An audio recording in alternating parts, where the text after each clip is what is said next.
Hey there, Soul Shines. It's Michelle here, and I'm inviting you to wake up and live.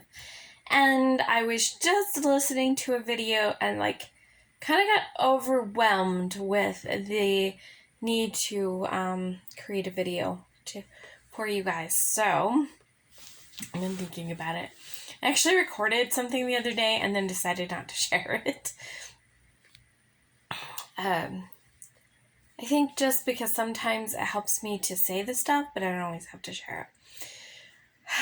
So I've been listening to some fabulous information about the feminine, and I've been how to word this. I've been looking for some solutions to some challenges for almost 2 years now. And I did post, I think my video uploaded. I'll have to check that. I did post a video a few days ago about the wounded me. Not so much wounded, but I was so resentful. My feminine energy was resentful, and I was healing some of that. And then I've been healing some of the hurt. And as I was thinking about some of the hurt that my feminine side has felt, it was silly things that just really cut me deeply. Comments my mom would make about, I hope you don't have children like you, or things like that. And so then now that I have children, some that are kind of more like me and some that are like my brother, and my brother was quite a handful, and those were hurtful. And then just she kind of implied in many different ways, and sometimes said it, that she gave me the impression that I wouldn't be a good mom. And as a person who, that's all I ever wanted to be. I just wanted to grow up to be a mom. That was my dream. And just thinking about it, I'm like, that it was so hurtful to me, because it was basically saying I would never be good at my dream. And as I was a young mom, she was very critical of me. I didn't necessarily parent in the same way she did, I'm a different person. The way I approach the world is completely different. So our parenting styles were very, very, very different. And she was critical of it. And so I took it to heart, and I would beat myself up for not being a good mom because I didn't mom in the way that she did. And she would talk about my kids didn't do this, my kids didn't get into that, or whatever. And I was just like, Mom, you had 2 of us. She had 2 kids, she technically had 3, but my sister died when she was a baby. And then there was me, and then my brother is 14 months younger than me. So she had the 2 of us. So although hard because we were both close together, at the same time, it wasn't as hard as my experience, where I have 6 children, and 5 of those 6 were born in 6 years.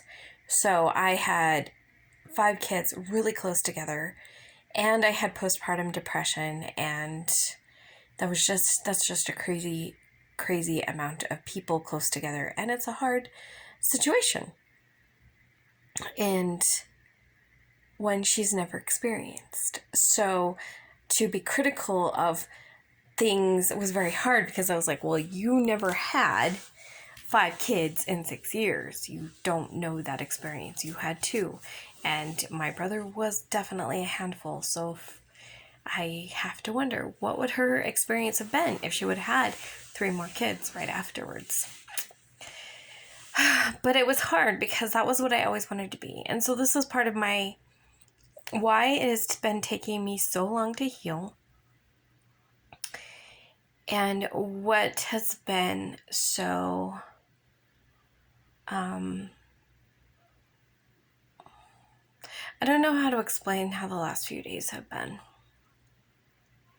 A couple weeks ago, somebody called a space, a place of being 0 point. And it's like the very center and the beginning of your soul, like that created everything that happened from your soul.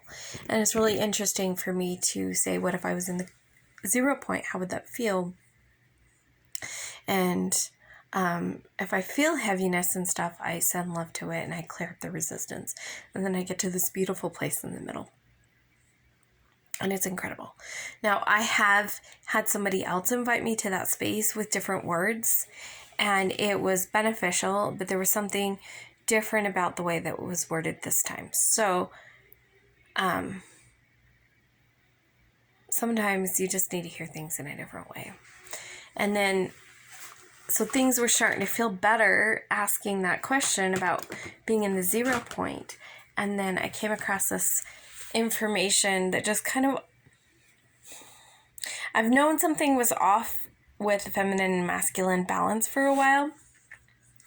And just things were said in a way that finally clicked in some information. And then I asked myself, what if I was in my feminine energy? How would that feel?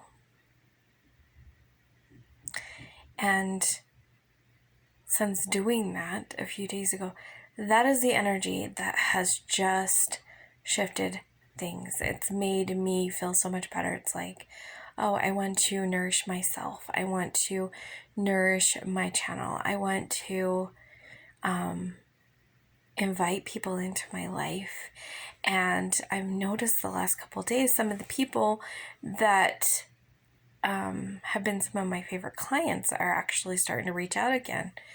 Not necessarily saying, oh, I want to hire you, but it's like the walls are coming down that we're pushing people away, because push is a masculine energy. And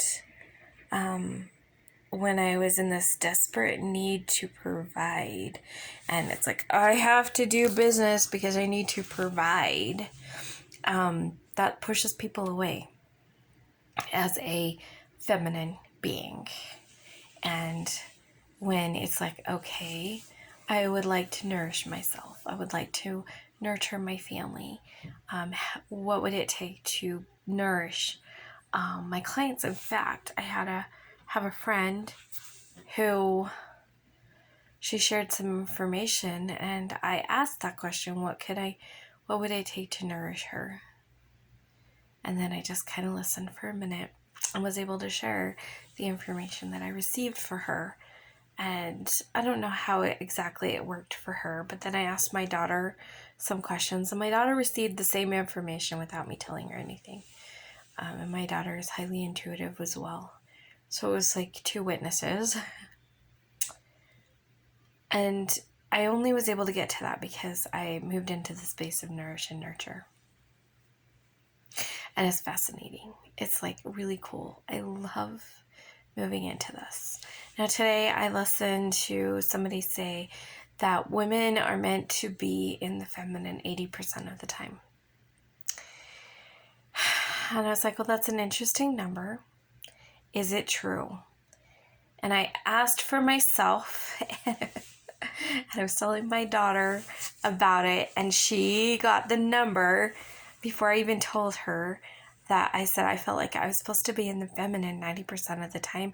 And as I was saying 90% of the time, she was like, that's what I was thinking. That's what I was thinking. And I didn't want to interrupt you, but I was like, that's the number. However, when I asked her, she got 60% of the time. And I was like, that's interesting. But I thought about it. She's in a different place of life right now. She is 18 years old, terrified of growing up, and I think she needs some lessons and stuff that come from having like a higher masculine number right now, just to help get her through some stages and things in life. And then when she has gone through this phase, it will be able to shift to where it's a higher number of feminine energy, because I know that she is designed to be a more feminine being than 60%. But I also think that there are women out there that 60% might actually be their perfect. When I'm like my ex-husband's wife, she is a tomboy. She is naturally kind of a more masculine woman. I mean, she's still definitely a woman, and she definitely needs to spend time in the feminine, but she also has like kind of just a more natural tendency to more masculine things. Her sister would probably have even less of that, because her sister kind of has a little bit of a lean towards a masculine compared to me, but she also is definitely more feminine than my ex's wife. And so it's really interesting to think about. And so I was thinking that that's what I would ask you guys. What percentage of the feminine are you meant to be in? And when my daughter and I talked about it, that it's just a phase, that it doesn't feel like a permanent amount for her, but it's a phase that she needs to be in, that for whatever reason, and we don't know what the reason is, but for whatever reason, she needs to have a higher amount of masculine. So she's got a 60% feminine and 40% masculine is what she's requiring right now. And for me, I need to really step into my feminine and do a 90% feminine. And that's kind of hard, because that takes a lot of trust. Trust that God will provide. Trust that the masculine will show up and provide. Whether that masculine comes in the form of women who are being in their masculine energy, they're going to show up and provide for me, or the women or the men are going to, step up in their masculine and provide for me. That is not for me to say. God is going to provide, and the masculine energy out there is going to respond to my feminine energy. And I really like that idea of being in that feminine, being in creation and nurture. And I'm finding like I'm sitting here going, I feel drawn to do some things. Because like to-do lists, they tend to be more masculine. It's like push, push, push, push, push. And yet I'm feeling like, okay, I really feel like I need to do specific things, and it feels different than a to-do list. It feels like that thing is calling to me. And I know that if I fulfill the calling, that will nurture me, and it will nourish my soul. And that's really a different way to approach it. So just because you're going to hang out in the feminine does not mean you're not going to get things done. And it doesn't mean that you can't create money, draw money into you or whatever. It just means it's going to look different, and that's okay. So yeah, that's kind of my shares for now. We'll see how long it'll be before I make another video. What I'll be inspired to talk about. I might be inspired to talk about anything. I'm open to that. Whatever nourishes us. Nourishes me, nourishes you.